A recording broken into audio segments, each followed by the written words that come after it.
ಸೋಮು ಸೋಮು ಒಬ್ಬ ವಿದ್ಯಾರ್ಥಿ, ಒಳ್ಳೆಯ ವಿದ್ಯಾರ್ಥಿ ಹಾಗೂ ಶಿಸ್ತಿನ ಮನುಷ್ಯ.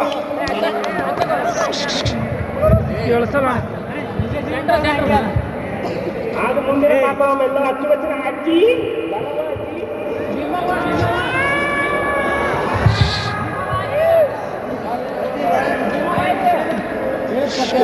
ಒಬ್ಬ ಪಾದಯಾತ್ರೆ ಕೇಳಿಸಲ್ ಏ ಅಣ್ಣ ಬೈಲೋಣ ಸ್ವಲ್ಪ ವಿಡಿಯೋ ಕರೆಕ್ಟಾಗಿ ಮಾಡೋಣ. ಎರಡು ವಿದ್ಯಾರ್ಥಿಗಳು ಅವರು ನಮ್ಮ ಎನ್ಎಸ್ಎಸ್ಸಿನ ವಿದ್ಯಾರ್ಥಿಗಳು.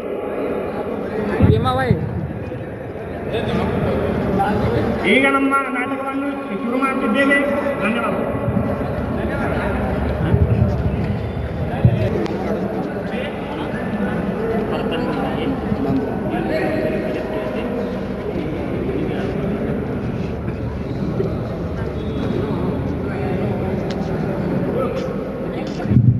ಹೇ ರಾಮು, ಇದೇನು ಮಾಡಿದ್ಯಾ?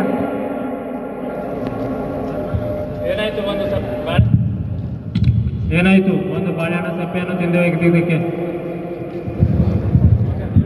ಹೌದಪ್ಪ, ಒಂದು ಬಾಳೆಹಣ್ಣೆ ತಪ್ಪಿನಿ.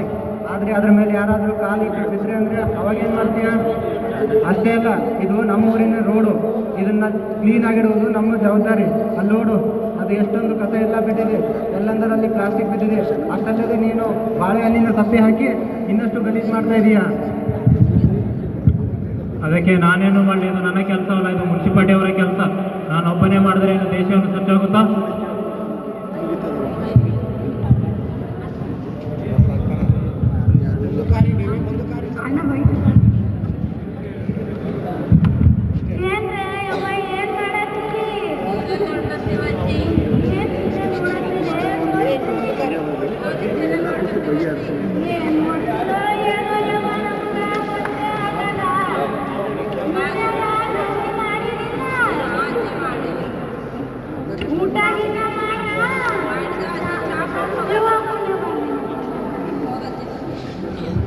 ಕಳಿಸ್ಲಿಕ್ಕೆ ಕೂತಿದ್ದೆ ಅವನಿ.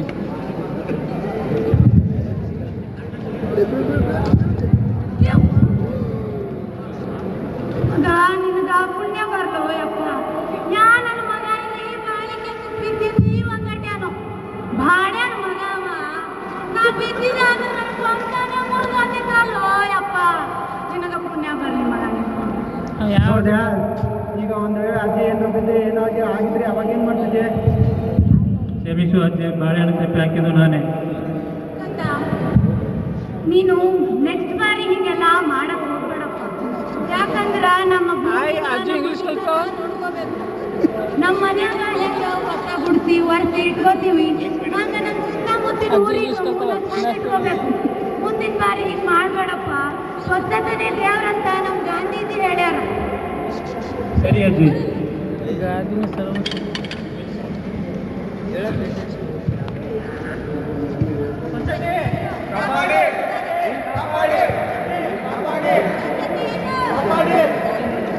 ಇವನಿಗೂ ಸ್ವಲ್ಪ ಸ್ವಚ್ಛತೆಯ ಬಗ್ಗೆ ಅರಿವು ಮೂಡಿದೆ. ಎಲ್ಲದರಲ್ಲಿ ಕಸವನ್ನು ಹಾಕಬಾರದು. ಎಲ್ಲದರಲ್ಲಿ ಕಸ ಬಿದ್ದು ಸಾಂಕ್ರಾಮಿಕ ರೋಗಗಳು ಹರಡುತ್ತದೆ. ಇದರಿಂದ ಸೊಳ್ಳೆಗಳನ್ನು ಹೆಚ್ಚಾಗಿ ಅವರಿಗೆ ತೊಂದರೆಯಾಗುತ್ತದೆ. ನೋಡ್ರಿ, ಅಲ್ಲಿ ಹಸಿ ಕಸದ ಪುಟ್ಟಿ ಇದೆ. ಹಸಿ ಕಸವನ್ನು ಹಸಿ ಕಸದ ತೊಟ್ಟಿಯಲ್ಲಿ ಹಾಕಿ, ಒಣ ಕಸವನ್ನು ಒಣ ಕಸದ ತೊಟ್ಟಿಯಲ್ಲಿ ಹಾಕಿ. ಹಾಗೆ ಸಿಪ್ಪೆ ಹಾಕಿದಲ್ಲಿ ಸಾರ್ವಜನಿಕರಿಗೆ ತೊಂದರೆ ಆಗುವುದಿಲ್ಲವೇ? ಅದನ್ನು ತೆಗೆದು ತೊಟ್ಟಿಗೆ ಹಾಕಿ.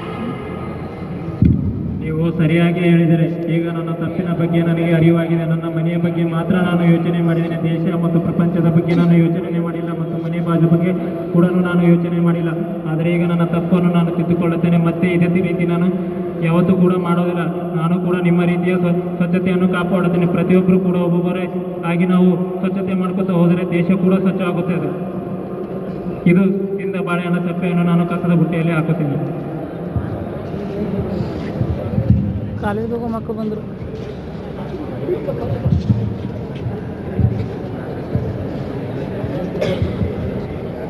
ಹಸಿ ಕಸದ ಪರಿಣಾಮವೆಂದರೆ ಅದನ್ನು ಸರಿಯಾಗಿ ವಿಂಗಡಿಸಿ ಗೊಬ್ಬರ ತಯಾರಿಸಿದರೆ ಭೂಮಿಗೆ ಪೌಷ್ಟಿಕಾಂಶಗಳು ಸಿಕ್ಕಿ ಗಿಡಗಳು ಸೊಂಪಾಗಿ ಬೆಳೆಯುತ್ತವೆ. ಆದರೆ ವಿಂಗಡಿಸದೆ ಹೋದರೆ ಕಸ ವಿಲೇವಾರಿ ಸಮಸ್ಯೆ ಉಂಟಾಗುತ್ತದೆ. ಪರಿಸರ ಹಾಳಾಗುತ್ತದೆ. ಆದ್ದರಿಂದ ಹಸಿ ಕಸವನ್ನು ತರಗೆಲೆ ಮಣ್ಣಿನೊಂದಿಗೆ ಸೇರಿಸಿ ಗೊಬ್ಬರ ಮಾಡುವುದು ಒಳ್ಳೆಯದು.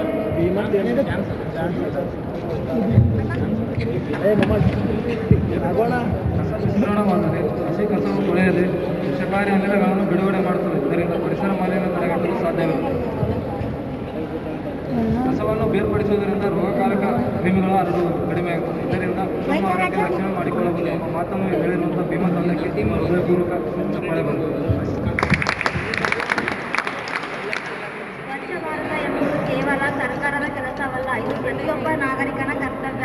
ಎಲ್ಲರೂ ಸೇರಿ ಕೈ ಜೋಡಿಸಿ ಕಸ ಮುಕ್ತ ಮಾಡಿ ನಮ್ಮ ಊರು ನಮ್ಮ ಹೆಮ್ಮೆ. ಸ್ವಚ್ಛ ಭಾರತ ಸುಂದರ ಭಾರತ. ಸ್ವಚ್ಛತೆಯನ್ನು ಮಾಡುವುದರಿಂದ ನವಭಾರತವನ್ನು ನಿರ್ಮಾಣ ಮಾಡುವ ಉದ್ದೇಶವನ್ನು ಹೊಂದಿ ಎಲ್ಲರೂ ನಮ್ಮ ಊರಿನಲ್ಲಾಗಲಿ ಎಲ್ಲಿಯಾದರೂ ಆಗಲಿ ಕಸವನ್ನು ತೆಗೆದು ಒಂದು ಕಡೆ ಹಾಕಬೇಕು ಎಂದು ಹೇಳುತ್ತಾರೆ. ಸ್ವಚ್ಛತೆಯನ್ನು ಕಾಪಾಡಿ, ಸ್ವಚ್ಛತೆಯನ್ನು ಕಾಪಾಡಿ, ಸ್ವಚ್ಛತೆಯನ್ನು ಕಾಪಾಡಿ.